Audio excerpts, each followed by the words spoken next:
नमस्कार दोस्तों।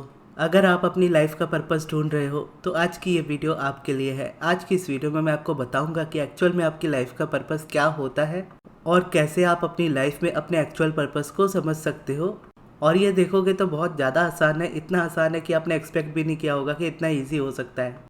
और इस तरीके से आप अपने लाइफ के पर्पस को जब जानते हो तो आप अपनी लाइफ को बहुत खुशी खुशी जी भी पाते हो। और ये मैं आपको इजीली इसीलिए समझा सकता हूँ क्योंकि मैं अपनी लाइफ के पर्पस को जी रहा हूँ। मैं एग्जैक्टली वैसी लाइफ जीता हूँ जैसी मैं चाहता हूँ, जहाँ पर मैं अपनी लाइफ का बॉस भी खुद हूँ। मैं अपने काम करने का तरीका भी खुद चूज़ करता हूँ, कितना काम करना है उतना भी खुद ही चूज़ करता हूँ, कब छुट्टी लेनी है, कब एंजॉय करना है, कहाँ जाना है, क्या करना है, सारी चीज़ें मैं इजीली डिसाइड कर पाता हूँ। और मुझे किसी के ऑर्डर्स नहीं लेने पड़ते, ना ही किसी को जवाब देना पड़ता है। तो इस तरह की लाइफ मैंने क्रिएट की है अपने लाइफ पर्पस से। आपको भी मैं ये इजीली बता पाऊंगा कि कैसे आप अपनी लाइफ का पर्पस फाइंड कर सकते हो। अगर आपने मेरी पुरानी वीडियोस देखी होंगी तो आपको पता होगा कि मैंने लाइफ पर्पस के टॉपिक पर ऑलरेडी 2 वीडियोस बनाई हैं। और उन 2 वीडियोस में मैंने यही बताया है कि जब मैंने स्टार्टिंग की थी अपने लॉ ऑफ अट्रैक्शन को सीखने की, उस वक्त मेरे मन में ये सवाल था कि मेरे लाइफ का पर्पस क्या है। और वो ढूंढते ढूंढते मैं एक चैनल पे पहुंचा था, रेवती दी का चैनल। वैसे उनकी वीडियोस तो मैं पहले से ही देखता था, लेकिन उस वीडियो तक मैं पहुंचा था इस क्वेश्चन से कि मेरी लाइफ का पर्पस क्या है। और उन्होंने एक गाइडेड मेडिटेशन डाला था उनके चैनल पर जिसमें ये क्वेश्चन अपने आप से पूछना था और मेडिटेशन करना था। और वो गाइडेड मेडिटेशन मैंने किया था जिसमें मैंने ये क्वेश्चन पूछा था कि मेरी लाइफ का पर्पस क्या है। और जब मैंने ये क्वेश्चन पूछा था तो सबसे अच्छी बात यह थी कि मुझे आंसर नहीं ढूंढना था, मुझे बस क्वेश्चन को पूछना था और आंसर खुद मेरे पास आता। और जब आंसर मेरे पास आता तो मैं समझ जाता कि मैंने ये क्वेश्चन किया था, उसके बाद मुझे ये आंसर मिला। और उसके बाद जब मैं उस मेडिटेशन को कंप्लीट किया तो नेक्स्ट 24 आवर्स के अंदर ही मुझे उसका आंसर मिल चुका था। अब्राहम हिक्स की ही एक बुक है, उसका नाम है द वोर्टेक्स। वो मेरे पास ऑलरेडी थी तो मैंने उसे कभी पढ़ा नहीं था। जितनी भी बार पढ़ने की कोशिश की मैंने आधा ही पढ़ा था। उस मेडिटेशन को करने के बाद मुझे बहुत स्ट्रॉन्ग इम्पल्स आने लगी, यानी मेरी बहुत स्ट्रॉन्ग इच्छा होने लगी कि मैं द वोर्टेक्स बुक को पढूं।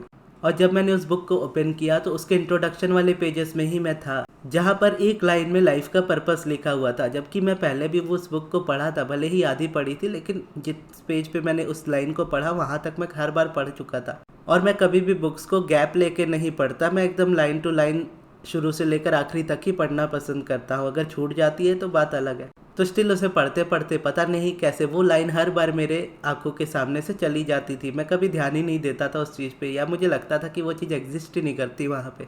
लेकिन जब मेरी इम्पल्स आई कि मैं उस बुक को पढूं, तो उस बुक को पढ़ने के बाद वहाँ पर पहले ही इंट्रोडक्शन पेजेस में ये लिखा हुआ था कि और ultimate purpose of life is Joy. यानी आपकी लाइफ का अल्टीमेट पर्पस है, दुनिया के हर एक इंसान की लाइफ का अल्टीमेट पर्पस है अपनी लाइफ में खुश रहना और एंजॉय करना। तो ये जब मैंने पढ़ा तो मैंने मान लिया कि हाँ यही मेरी लाइफ का पर्पस है। लेकिन अब क्वेश्चन ये आता है कि मैंने यही क्यों माना कि हाँ यही मेरी लाइफ का पर्पस है। क्योंकि जैसे मैंने बोला कि इससे पहले मैं वोटेक्स बुक पढ़ा था, लेकिन आधी पढ़ी थी मैंने। और उसके बाद जितनी भी बार मैंने पढ़ी थी हर बार उस चैप्टर को मैं पढ़ते हुए गया ही था, इंट्रोडक्शन वाले को। लेकिन हर बार ये एक सिंपल सी लाइन इग्नोर हो गई थी, पता नहीं कैसे। और जब मैंने वापस इम्पल्स आने पर इस बुक को पढ़ा और इंट्रोडक्शन में जब इस लाइन को पढ़ा तो ऐसा लग रहा था कि ये बुक में पहले एग्जिस्ट थी ही नहीं, यानी इस बुक में पहले लिखा ही नहीं था, बाद में आ गई, इस तरीके की फीलिंग आई। तो जैसा अब्राहम कहती है, उस वक्त मैं अब्राहम की स्टार्टिंग कर रहा था तो सारी चीज़ें मैं बहुत डीपली पढ़ता था, बहुत डीपली समझता भी था और उसको फॉलो भी करता था और आज भी करता हूँ।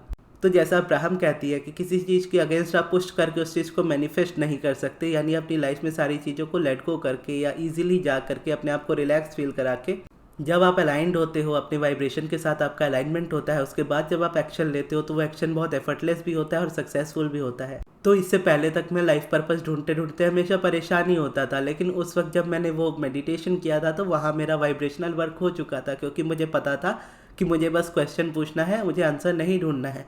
आंसर मुझे खुद ढूंढेगा और जब आंसर मिलेगा तो मुझे मेरा क्वेश्चन भी याद आ जाएगा। तो इस तरीके से मैंने जब मेडिटेशन किया था तो मेडिटेशन करने के बाद मैंने लेट गो कर दिया था, यानी उसके बारे में कोई बात नहीं की कि मैंने कोई क्वेश्चन पूछा। लेकिन जब मुझे इम्पल्स इतनी स्ट्रांग आ रही थी कि मैं उस बुक को पढूं, तो वो नेचुरल एक्शन था जो यूनिवर्स ने मुझे इंस्पायर किया और वो मैंने ईजिली ले भी लिया। और उसमें से मुझे जो रिजल्ट मिला, जो मुझे आंसर मिला, जैसे मैंने इमीडिएटली उस चीज़ को देखा, क्योंकि पहले उससे पहले कभी वो चीज़ मुझे दिखी ही नहीं थी, तो मेरे माइंड ने इस बात को एक्सेप्ट कर लिया कि हाँ मेरी लाइफ का और दुनिया के हर एक इंसान की लाइफ का अल्टीमेट पर्पस ही यही है कि अपनी लाइफ में खुश रहना और इन्जॉय करना। और तब से लेकर आज तक मैं अपनी लाइफ में इस चीज़ को हमेशा फॉलो करता हूँ और करता रहूँगा, कि मैं अपने काम में, अपनी लाइफ के हर एक एस्पेक्ट में जहाँ पे भी जो चीज़ें मुझे अच्छी लग रही है, जो चीज़ें मुझे इंजॉयमेंट वाली लगती है, मैं उन चीज़ों को करूँगा। जहाँ वो इंजॉयमेंट नहीं मुझे दिखेगी वहाँ पर मैं गैप लूँगा या उस चीज़ को रिजेक्ट करूँगा। अब ये भी समझना ज़रूरी है कि अब्राहम ये नहीं कहती कि आप जो कर रहे हो आप वो छोड़ दो, यानी आप ये जान रहे हो कि आपकी लाइफ का पर्पज़ है खुश रहना और आप किसी जॉब में हो, आप उस जॉब में खुश नहीं हो। और अब्राहम ये नहीं कहती कि उस जॉब को छोड़ दो। अब्राहम हमेशा ये कहती है कि अपना वाइब्रेशन वर्क रेडी करो, बाद में जो एक्शन होगा वो ईजिली हो जाएगा, उसमें से आप निकल जाओगे या वही चीज़ आपके लिए बेटर हो जाएगी। इसका अल्टीमेट पर्पस का अगर मैं आपको और डेफिनेशन में इसको बताऊं तो जैसे अल्टीमेट पर्पस है हमारी लाइफ का खुश रहना और इन्जॉय करना, तो यहाँ पर ये चीज़ समझ में आती है कि आप या तो अपनी लाइफ में वो करो जो आपको हमेशा खुशी दे, जिसमें आपको हमेशा इन्जॉयमेंट मिले, या तो आप जो कर रहे हो अपनी लाइफ में उसमें खुशी ढूंढो, उसमें इन्जॉयमेंट ढूंढो, ताकि आप उसको खुशी और इन्जॉयमेंट के साथ कर पाओ और अपनी लाइफ का पर्पस जी पाओ। और तब से लेकर आज तक अगर मैं देखूँ तो मैंने अपनी लाइफ में सारी इसी चीज़ों से मैंने अपनी लाइफ को आगे बढ़ाया है। मैंने कभी भी ज़बरदस्ती कोई काम नहीं किया। जो चीज़ मुझे पसंद आ रही होती थी मैं हमेशा वो चीज़ करता था, जब नहीं आ रही होती थी तो उसे छोड़ देता था। हमेशा मैंने अपनी खुशी को सबसे पहली प्रायोरिटी दी, क्योंकि अगर मैं खुश हूँ तो मेरी लाइफ में सब कुछ अच्छा रहेगा, मैं खुश हूँ तो मैं अपना 100% दे पाऊँगा।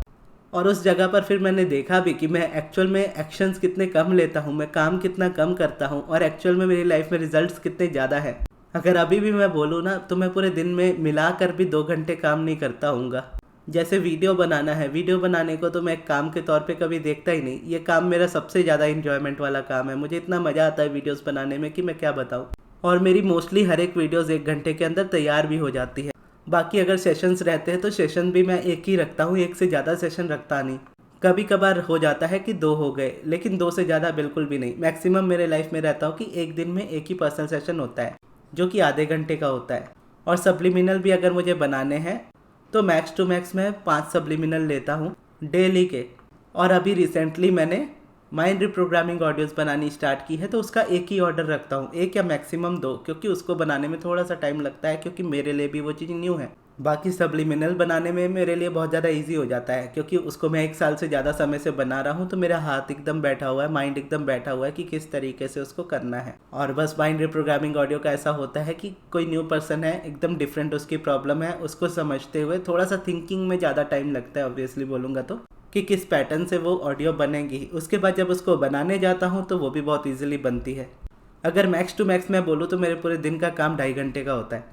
और ये 2.5 घंटे कंप्लीट करने के बाद मैं क्या करता हूँ, यहाँ पे सबसे बड़ा क्वेश्चन आता है। तो दिन भर मैं अब्राहम को ही पढ़ रहा होता हूँ, क्योंकि इस चीज़ में मुझे बहुत ज़्यादा खुशी मिलती है। अब्राहम को मैं अपनी लाइफ का इतना बड़ा हिस्सा मानता हूँ कि मेरे बेड पे उनकी बुक ही रहती है।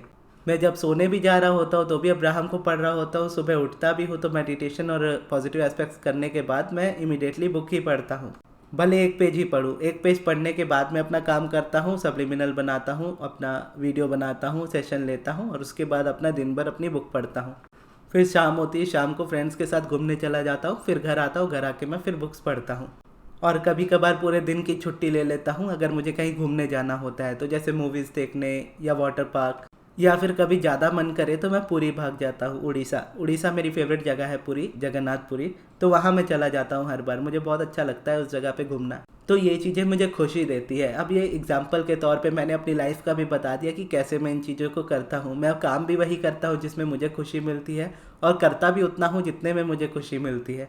और बाकी पूरे इन्जॉयमेंट पे मैं फोकस करता हूँ। और रीडिंग भी मेरे लिए एक इन्जॉयमेंट है, यानी अब्राहम को मैं पढ़ रहा हूँ तो मैं फुल इन्जॉयमेंट में हूँ। वही अगर मैं कुछ और पढ़ने लगूँ तो मेरा सर दर्द देने लगेगा। तो उस तरीके से मैं समझता हूँ कि मेरी लाइफ का पर्पस क्या है। अब ये चीज़ आइडेंटिफाई कैसे करेंगे हम हमारी लाइफ में, क्योंकि कई लोगों को नहीं पता होता कि क्या चाहिए लाइफ में। तो यहाँ पे आइडेंटिफाई करने का सबसे ईजी तरीका है कि पहले ये जान लो कि आप क्या नहीं चाहते हो। हमेशा उसके अपोजिट आपको डिज़ायर मिलेगी। मान लीजिए आप किसी ऐसी जॉब में हो जहाँ पर आप नहीं रहना चाहते, आपको क्लियरली पता है यहाँ पर ये चीज़ें बुरी है, वो चीज़ें बुरी है, यहाँ पर ऐसा होता है वैसा होता है, मुझे यहाँ नहीं रहना। तो जहाँ आपने इस बात को समझा कि इस वाली जगह पे ये प्रॉब्लम है, इसकी वजह से मुझे इस जगह पे नहीं रहना, इसका मतलब है कि मुझे कोई ऐसी जगह चाहिए जहाँ पे जॉब भी अच्छी हो, जहाँ पे सैलरी भी अच्छी हो, जहाँ पे लोग भी अच्छे हो, वर्किंग एनवायरनमेंट अच्छा हो। तो ये मेरी डिज़ायर है। या हो सकता है कि मुझे जॉब ही नहीं करनी, मुझे अपना कुछ काम करना है, मुझे अपने ऊपर सारी चीज़ें लानी है, खुद इंडिपेंडेंट बनना है, अपनी तरीके से काम करना है। तो भले आपको पता नहीं कि आपका एग्जैक्ट करियर क्या होगा, लेकिन आपको कैरेक्टरिस्टिक्स अपने करियर की पता है कि आप इस तरीके का करियर चाहते हो जहाँ पर आपको टाइम और मनी दोनों की फ्रीडम हो, जहाँ पर आप अपना काम इजीली कर पाओ, आपके ऊपर कोई बॉस ना हो बल्कि आप खुद बॉस हो, अपने काम को अपने तरीके से कर पाओ और अपने तरीके से अपनी लाइफ को एंजॉय कर पाओ। तो यहाँ आपने आइडेंटिफाई किया कि मुझे ये चीज़ नहीं चाहिए, उसके अपोजिट आपको आपकी डिज़ायर मिल गई। अब ये समझना होता है कि आपकी डिज़ायर ऑलरेडी आपके वोर्टेक्स में एक रियलिटी बन चुकी है। जैसा अब्राहम कहती कि आप एक नॉन फिजिकल बीइंग हो, आप एक एक्चुअल में देखोगे तो एक आत्मा हो जिसको फिजिकल लाइफ मिली है और फिजिकल लाइफ में आप एक फिजिकल बॉडी में जी रहे हो। तो आपकी आत्मा एक अलग तरीके से है, आप एक अलग फिजिकल रियलिटी में हो। आप दोनों के सोचने का मिलन हमेशा रहना चाहिए, तब आप मैनिफेस्टेशन कर सकते हो। क्योंकि शरीर जो होता है वो नष्ट हो सकता है, आपकी आत्मा कभी नष्ट नहीं हो सकती, वो हमेशा अमर होती है। तो इस तरीके से जो आपकी अंतरात्मा है वो सारी चीज़ों में पॉजिटिविटी देखती है, प्योर पॉजिटिव एनर्जी है, वो प्योर अलाइनमेंट है, वो सिर्फ अच्छा फील करती है। और उसके अपोजिट अगर आप कुछ बुरा फील करते हो तो आप रेजिस्ट करते हो। और आप रेजिस्ट कैसे करते हो? जब आपकी लाइफ में कोई चीज़ आपके अकॉर्डिंग नहीं हो रही होती, आपके अकॉर्डिंग आपकी लाइफ नहीं चल रही होती, आप बुरा फील करते हो, आप नेगेटिविटी फील करते हो। यहीं वो डिफरेंस आ जाता है कि आपका इनर बीइंग, आपकी अंतरात्मा पॉजिटिव सोचती है, पॉजिटिव फील करती है आपके लिए और दुनिया के लिए। आप अपने लिए और दुनिया के लिए नेगेटिविटी फील करते हो, तो उसकी फीलिंग में आपकी फीलिंग में ज़मीन आसमान का फ़र्क है। ये हो जाता है इनर बीइंग अलाइनमेंट में है, आप रेजिस्टेंस में हो। और जैसा अब्राहम कहती हैं कि इस दुनिया में जब आप आते हो तो इस दुनिया में इकलौता ही रिश्ता होता है जो आपको निभाना होता है, वो आपके खुद के साथ है, यानी आपका अपने इनर बीइंग के साथ है। आप इन दोनों का अलाइनमेंट कर लेते हो तो आपकी लाइफ के सारे रिलेशनशिप्स बहुत अच्छे हो जाते हैं। चाहे आपका रिलेशनशिप अपने पेरेंट्स के साथ हो, अपने पार्टनर के साथ हो, चाहे अपनी जॉब के साथ हो, मनी के साथ हो, किसी भी चीज़ के साथ कोई भी रिलेशनशिप हो, हर एक चीज़ परफेक्ट हो जाती है जब आप अपने इनर बीइंग के साथ अलाइंड हो जाते हो। और यहीं पे आप समझ जाते हो कि एक्चुअल में पर्पस भी यही है लाइफ का, कि आपको अपनी लाइफ में खुश रहना है, एंजॉय करना है। और आप खुश कैसे रहोगे, एंजॉय कैसे करोगे? जब आप अच्छा फील करोगे। तो अच्छे फीलिंग पे आपको हमेशा फोकस रखना होता है। और अच्छी फीलिंग की डेफिनेशन हर किसी के लिए डिफरेंट हो सकती है, हर वक्त डिफरेंट हो सकती है। जैसे कभी मुझे मूवीज़ देखना पसंद आता है तो कभी मूवीज़ देखना ही बोरिंग लगता है। कई बार मेडिटेशन करता हूँ रेगुलरली, वैसे तो मैं रेगुलरली ही मेडिटेशन करता हूँ, लेकिन कई बार नहीं मन कर रहा होता करने का तो उस दिन गैप ले लेता हूँ, उस दिन नहीं करता।